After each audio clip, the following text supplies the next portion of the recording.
Assalamualaikum warahmatullahi wabarakatuh. Hai sobat online semuanya. Saya ucapkan selamat pagi, salam sehat, salam sejahtera, dan salam kebajikan untuk kita semuanya. Perkenalkan, nama saya Zumratus Saidah. Saya dari kelas 12 IPS 1, Sekolah Madrasah Alia Negeri 2, Bojonegoro. Di video kali ini, saya akan membahas mapel sosiologi bab 1 dengan judul perubahan sosial dan dampaknya. Sebelum masuk ke pembahasan, jangan lupa subscribe, like, and comment di bawah ini ya. Poin yang pertama adalah definisi dari perubahan sosial. Apa sih perubahan sosial itu? Perubahan sosial adalah perubahan yang terjadi di dalam masyarakat yang mencakup aspek budaya, teknologi, norma-norma, sikap atau perilaku, dan juga pola pikir. Poin yang selanjutnya adalah teori-teori perubahan sosial. Teori ini ada 4, teman-teman. Teori yang pertama adalah teori fungsional. Bahwasanya teori ini terjadi akibat ketidakpuasan masyarakat. Contohnya adalah minyak tanah ke gas LPG. Teori yang kedua adalah teori evolusi. Bahwasanya terjadi secara bertahap, membutuhkan waktu yang sangat lama, mulai dari primitif, tradisional, menuju ke modern. Contohnya adalah sistem mata pencaharian seperti berburu dan meramu.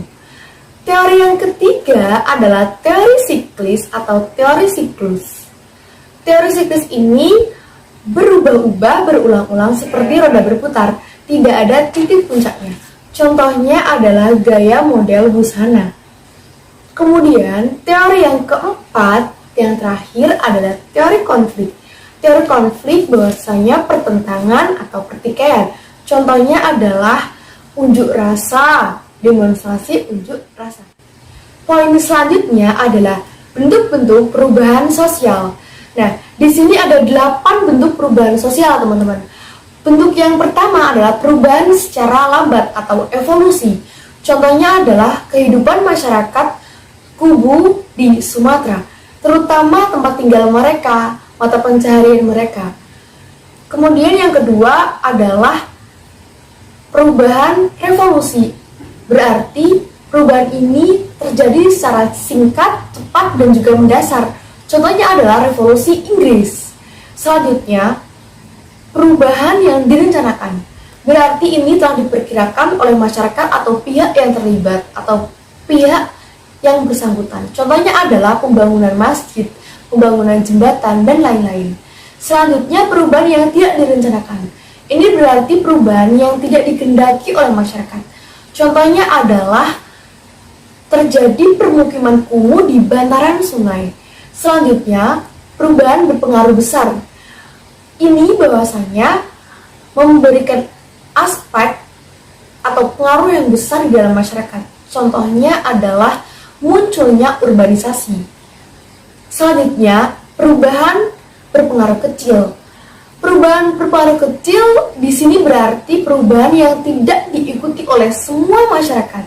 Ini hanya diikuti oleh sebagian masyarakat. Contohnya adalah model rambut anak pang.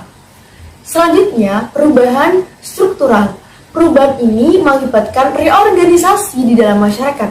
Contohnya, dalam mengerjakan sawah, dulu kita menggunakan alat tradisional seperti hewan kerbau, sekarang beralih menggunakan tenaga mesin.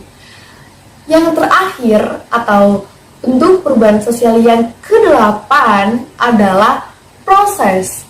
Proses di sini sebagai penyempurna atau memperbaiki dari yang sebelumnya, yaitu kurikulum K13, KTSP, dan sampai sekarang ini adalah kurikulum Merdeka. Poin yang selanjutnya adalah faktor-faktor dari perubahan sosial.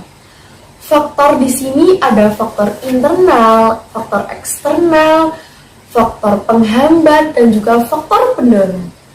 Nah, saya akan membahas satu persatu dari faktor perubahan sosial tersebut. Yang pertama, saya akan bahas faktor internal. In berarti dalam. Jadi ini adalah faktor dari masyarakat itu sendiri. yaitu pertama, bertambah atau berkurangnya penduduk.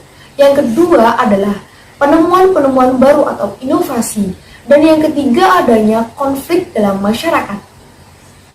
Selanjutnya, saya akan bahas faktor eksternal. X berarti luar, berarti faktor ini adalah faktor dari luar masyarakat yang dapat mendorongnya perubahan sosial itu terjadi.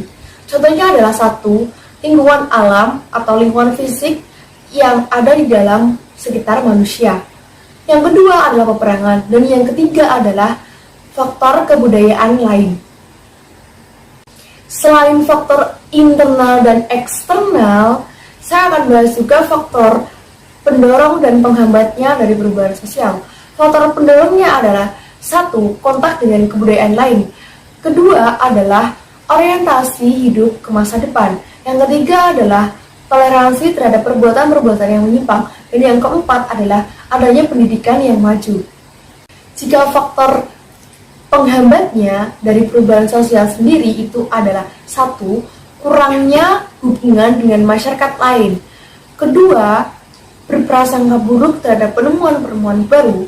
Yang ketiga adalah sikap masyarakat yang sangat tradisional. Dan yang ketiga adalah terhambatnya ilmu pengetahuan.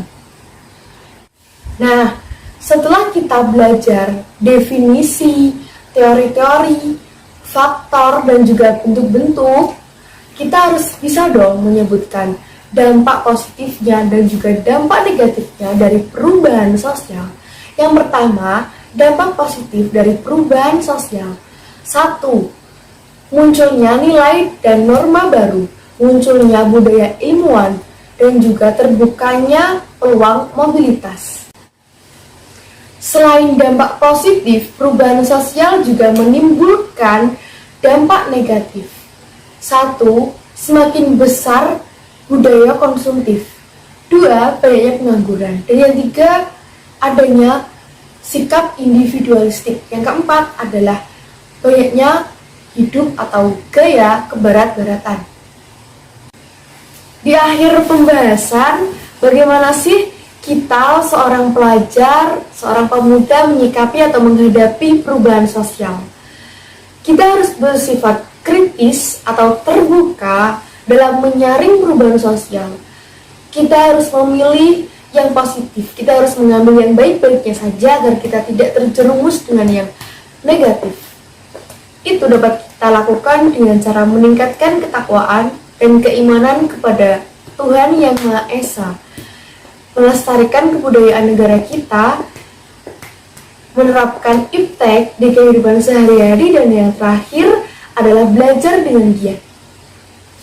Itu pembahasan dari saya, semoga bermanfaat untuk teman-teman semuanya. Pesan saya, tetap belajar dengan rajin, sehat selalu. Wassalamualaikum warahmatullahi wabarakatuh.